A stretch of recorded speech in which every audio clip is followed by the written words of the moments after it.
Hello everyone, and this is the video lesson 49, and we are going to solve some tutorial problems related to the two slit Fraunhofer diffraction. Okay, so in previous video lesson we sufficiently discussed about the different concepts for the double slit diffraction. Okay, and the numericals of the double slit diffraction uh, have basically four category. Okay, one category involve the formulations related to the single slit diffraction. The majority of the formulations used in solve the numerical is the single slit diffraction. Second category involve the interference formulations. Majority of the formulations is used from the interference. Young's double slit interference, 2d sine theta is equal to n lambda, and fringe width is equal to omega is equal to d lambda over twice d. Twice d is the slit separation, like that formulations. Okay, and the third category involve the numericals about the missing orders. Okay, and fourth category is the counting of the interference fringes falling within the diffraction envelope. Okay, so these are the categories of the numerical. Here, first of all, I am going to introduce different formulations. So this is the figure. Okay, so you already know each and every part of the figure.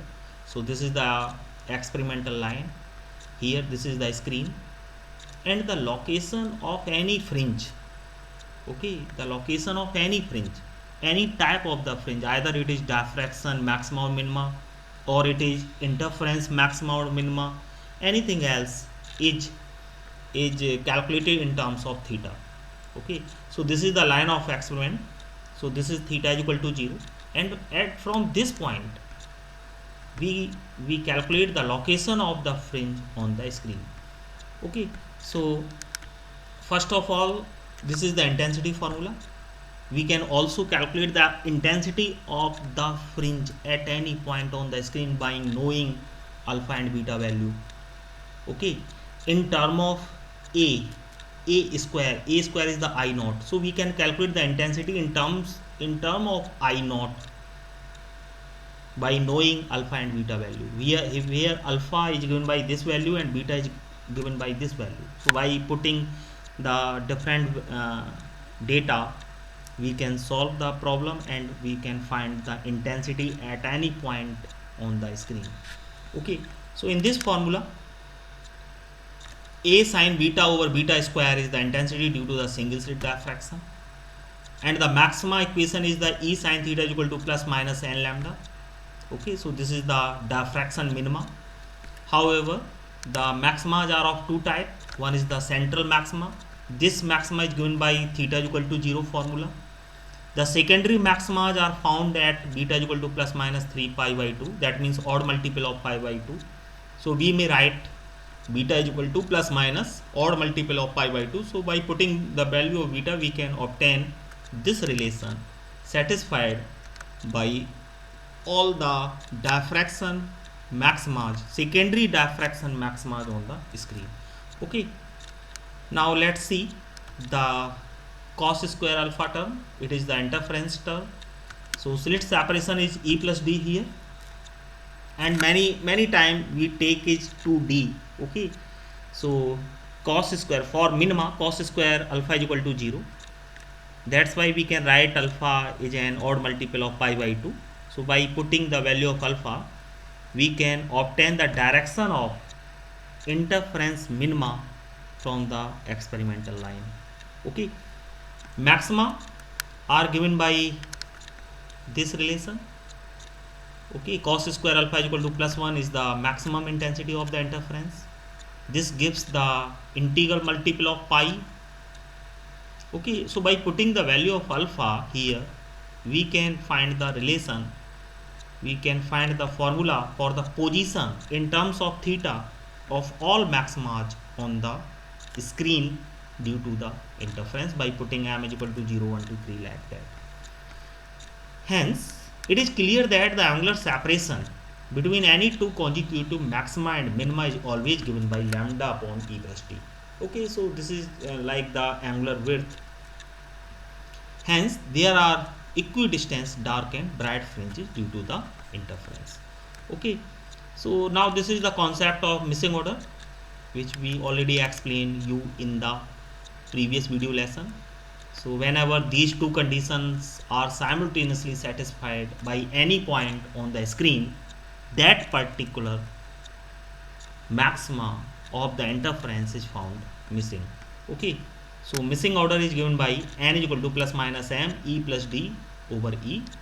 Okay, and the number of interference maxima in the diffraction envelope is equal to twice n minus 1. Okay, so capital N is the suppose that in this figure, how many interference maxima in the envelope? 1, 2, 3, 4, 5. So capital N is equal to 5 in this figure. Okay, so the meaning of capital N is the number of interference maxima within the diffraction packet. This is the diffraction packet by the blue line. This is known as the diffraction packet. There is a collection of diffraction packet on at different places on the screen. Okay, so now let's see the numerical problem 38. Here, this is the problem of the two slit diffraction along with Young's experiment. Okay, with slit width and slit separation and the wavelength. How many bright fringes are in the central peak of the diffraction? How many? Like that in the previous figure, capital N is equal to 5. So what is the value of capital N in this problem?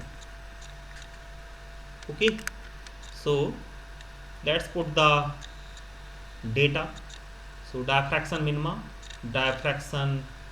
minimum is given by this, and for the first diffraction minima, because the question is about the central, the equation modify E sin theta is equal to plus minus lambda. Suppose that you were asked for the secondary maxima, then you should put m is equal to 2. Okay, and the interference is given by this, so n is equal to plus minus 10. Okay, which is the maximum interference order that fits inside the central peak. We note that n is equal to plus minus 10 are the missing order as theta matches exactly. So accordingly, we observe bright fringes for. So how many? But n is equal to 10 is the missing order. So that means you may write small n is equal to minus 9 to plus 9, and if you count all these interference maximum, they are found 19. So 19 is the total bright fringes which are fitted in the central diffraction maximum. Okay, so this was our numerical. I hope you get the point. Thank you.